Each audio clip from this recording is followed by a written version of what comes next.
Hello అందరికీ, welcome back to our channel. It's me మానస.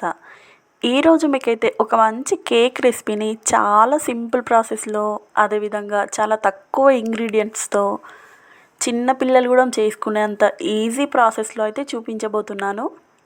ఇదైతే చాలా చాలా బాగుంటుంది, అదేవిధంగా చాలా టేస్టీగా అయితే ఉంటుంది. మా వాడైతే ఇది కావాలా అది కావాలని అప్పటి నుండి అడుగుతున్నాడు. సో చూడండి, మనకి కేక్ కూడా చాలా లేయర్స్గా అయితే వస్తుంది.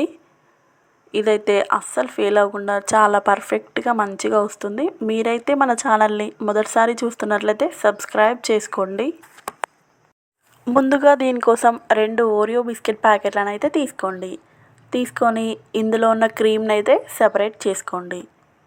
ఈ విధంగా సెపరేట్ చేసుకున్న తర్వాత ఈ బిస్కెట్లను అయితే చిన్న ముక్కలుగా చేసుకొని మిక్సీ జార్లోకి అయితే వేసుకోండి. అలాగే ఇందులో 1 టేబుల్ స్పూన్ షుగర్ని కూడా యాడ్ చేసుకొని వీలైనంత మెత్తగా అయితే గ్రైండ్ చేసుకోండి.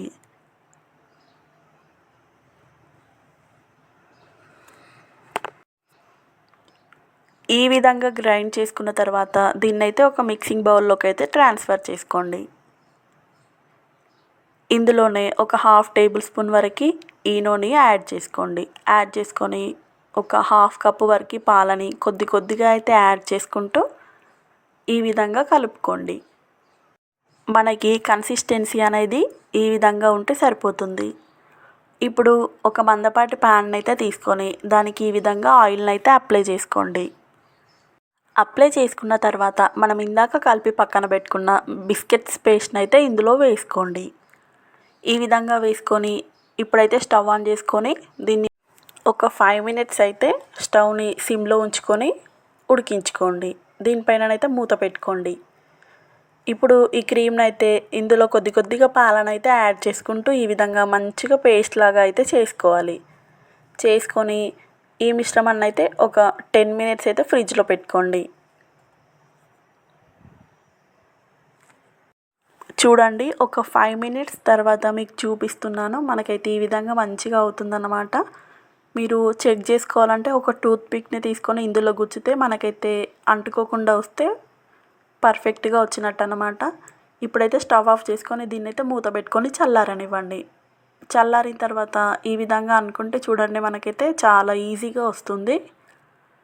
ఇప్పుడు దీనిపైన ఒక ప్లేట్ని అయితే పెట్టుకొని ఈ బౌల్ని అయితే రివర్స్ చేసుకోండి. చూడండి, మనకైతే చాలా పర్ఫెక్ట్గా మంచిగా వచ్చింది కదా. ఇప్పుడు మనం దీన్నైతే ఈ విధంగా 4 కార్నర్స్ని కూడా కట్ చేసుకోవాలి. ఇదైతే చాలా డెలికేట్గా ఉంటుంది. సో కట్ చేసేటప్పుడు కొంచెం నెమ్మదిగా అయితే కట్ చేసుకోండి. ఈ విధంగా 4 సైడ్స్ని కూడా కట్ చేసుకొని ఈ ఎక్స్ట్రా పార్ట్స్ని అంతా తీసేయండి. ఇప్పుడు దీన్ని కూడా మనము ఈ విధంగా 4 పార్ట్స్ వచ్చేలాగానైతే కట్ చేసుకోవాలి. వీడియోలో చూపిస్తున్నట్టయితే కట్ చేసుకుంటే సరిపోతుంది. ఈ విధంగా 4 వచ్చేలాగా అయితే కట్ చేసుకొని ఒక పీస్ని అయితే తీసుకొని మనము ఇందాక ఫ్రిడ్జ్లో పెట్టుకున్న క్రీమ్ని అయితే తీసుకొని ఈ విధంగా కొద్దిగా అయితే అప్లై చేసుకోవాలన్నమాట. ఈ విధంగా అప్లై చేసుకొని సేమ్ అన్ని 4 పీసెస్ని కూడా ఈ విధంగానే పెట్టుకోవాలి. మీ దగ్గర ఇంకేమైనా క్రీమ్ ఉన్నా కూడా దీనికి అప్లై చేసుకుంటే చాలా బాగుంటుంది. ఈ విధంగా మీకు నచ్చిన విధంగా అయితే డ్రై ఫ్రూట్స్తో ఈ విధంగా డెకరేట్ చేసుకోండి. నేనైతే ఈ విధంగా కొన్ని టూటీ ఫ్రూటీలను వేసుకొని అయితే ఈ విధంగా అయితే చేసుకున్నాను.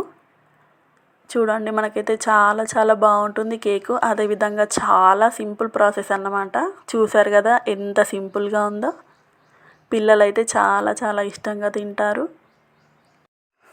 మీరు కనుక మన ఛానల్ని మొదటిసారి చూస్తున్నట్లయితే please subscribe my channel. Thank you for the watching.